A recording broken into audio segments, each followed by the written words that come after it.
dan bahagia. Berikut ini adalah refleksi diri modul 1.2 koneksi antar materi pada pendidikan calon guru penggerak angkatan 9 di Balai Guru Penggerak Nusa Tenggara Timur. Perkenalkan, saya Dumasari Lumban Raja. Semoga dari hasil ini sungguh-sungguh bermanfaat bagi kita semua. Selamat menyaksikan. Peristiwa yang paling berkesan bagi saya dalam pembelajaran modul 1.2 yang pertama adalah saat saya melakukan eksplorasi konsep di mana saya belajar secara mandiri, berliterasi apa yang menjadi peranan saya dan nilai-nilai guru penggerak. Ini adalah kemajuan menurut saya karena kegiatan membaca secara runut dan dalam jumlah halaman yang banyak selama ini sudah lama saya tinggalkan karena kesibukan saya menjadi seorang guru dan menjadi ibu bagi anak-anak saya di rumah.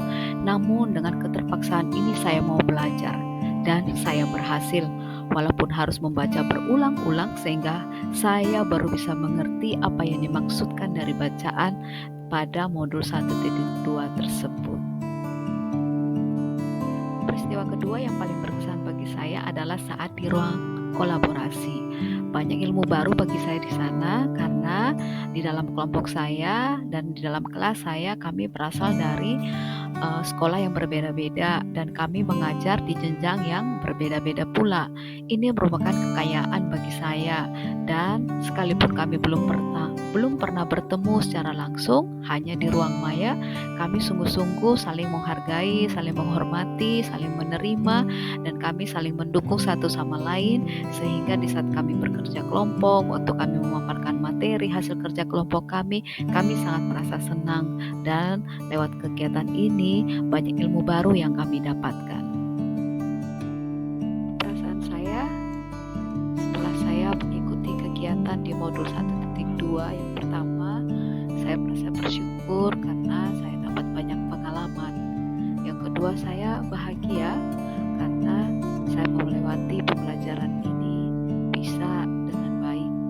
Setidaknya dengan segala usaha dan daya yang saya miliki, segala keterbatasan, namun saya bisa melewati pembelajaran ini dengan baik. Berikutnya, saya sungguh merasa senang karena saya mempunyai teman-teman yang tulus membantu di saat kami mengerjakan tugas di ruang kolaborasi.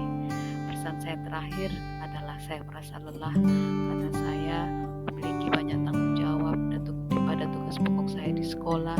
Kemudian juga saya harus melakukan semua tugas dan tanggung jawab saya sebagai calon guru penggerak, dan ini juga membuat saya sedikit lelah.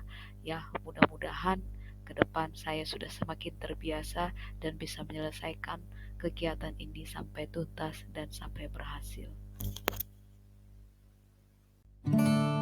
Pelajaran yang bisa saya ambil dari kegiatan ini, yang pertama saat eksplorasi konsep, dari sini saya belajar bahwa perilaku manusia sangat dipengaruhi oleh pengalaman-pengalamannya sejak dia dari kecil. Pengalaman ini bisa berasal dari luar dirinya sendiri yang sangat berperan membentuk karakter dan perilakunya. Perilaku seseorang 80% ditentukan oleh pengalaman yang ada dari dalam dirinya sendiri yang sudah tertanam dari sejak dia kecil, yang menjadi sebuah nilai bagi seseorang yang sudah ada di alam bawah sadarnya.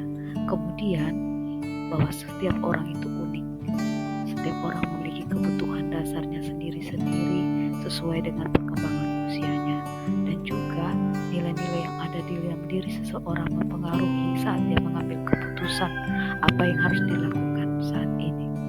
Saat saya berada di ruang kolaborasi, pembelajaran yang saya ambil adalah bahwa peranan dan nilai-nilai guru penggerak serta kegiatan yang dapat dilakukan di sekolah.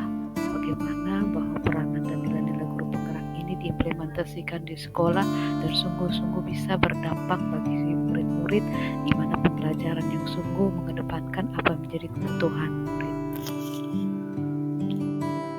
Penerapan ke depan setelah saya mempelajari modul 1.2 dan setelah melaksanakan refleksi diri, yang pertama adalah saya akan melaksanakan asesmen diagnostik non-kognitif, di mana melalui kegiatan ini saya bisa menggali apa yang menjadi hambatan belajar anak-anak didik didik saya bisa mengetahui gaya belajar mereka, saya bisa mengetahui kebutuhan belajar mereka, dan dengan ini saya bisa menyesuaikan bagaimana saya mengajar agar pembelajaran mereka sungguh-sungguh bermakna dan mereka bisa memahami dan menguasai materi-materi yang diajarkan. Yang kedua adalah saya harus melaksanakan pembelajaran yang berpihak kepada murid dengan membawa metode-metode belajar yang berbeda-beda, kemudian gaya belajar yang sungguh-sungguh menyenangkan bagi anak-anak didik saya. Berikutnya, saya harus berpikir berbasis aset, di mana kekurangan yang ada bukan alasan saya untuk saya tidak melakukan inovasi.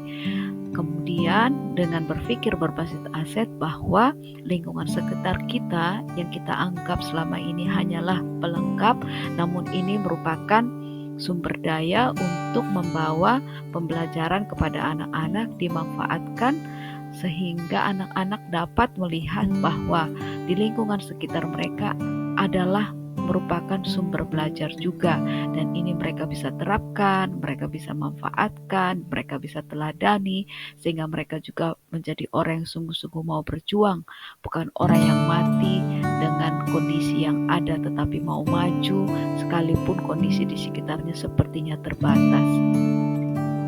Kemudian yang keempat adalah saya harus membangun kerjasama dengan guru-guru, dengan murid-murid saya, dengan komite sekolah, serta dunia industri dan dunia usaha. Karena sekolah tidak bisa berjalan sendiri. Sekolah harus dibantu, didukung dari lingkungan sekitarnya. Begitu juga pemerintah, komite, dunia industri dan dunia usaha, supaya sekolah bisa sungguh-sungguh berkembang dengan lebih baik lagi sesuai dengan perkembangan dan kebutuhan zaman yang ada. Berikutnya adalah reflektif adalah gaya hidup. Setiap pembelajaran selesai, kemudian setiap melakukan kegiatan, saya harus melaksanakan yang namanya reflektif. Bagaimana saya bisa menggali apa yang saya sudah pelajari, bagaimana saya melaksanakannya di dalam kehidupan saya ke depannya. Yang terakhir adalah saya harus selalu mandiri, berbagi praktik baik dengan sesama guru, sehingga saya semakin dilengkapi dan teman-teman saya juga semakin dilengkapi, dan ketergantungan positif ini akan membangun kehidupan pembelajaran di sekolah yang jauh lebih baik lagi, di mana pembelajaran yang bermakna, yang sungguh-sungguh berpihak kepada murid, mencapai pendidikan yang sungguh mengedepankan profil belajar Pancasila. Demikianlah hasil refleksi diri saya, koneksi antar materi pada modul 1.2 Pendidikan Calon Guru Penggerak Angkatan 9. Semoga bermanfaat. Terima kasih, salam, dan bahagia.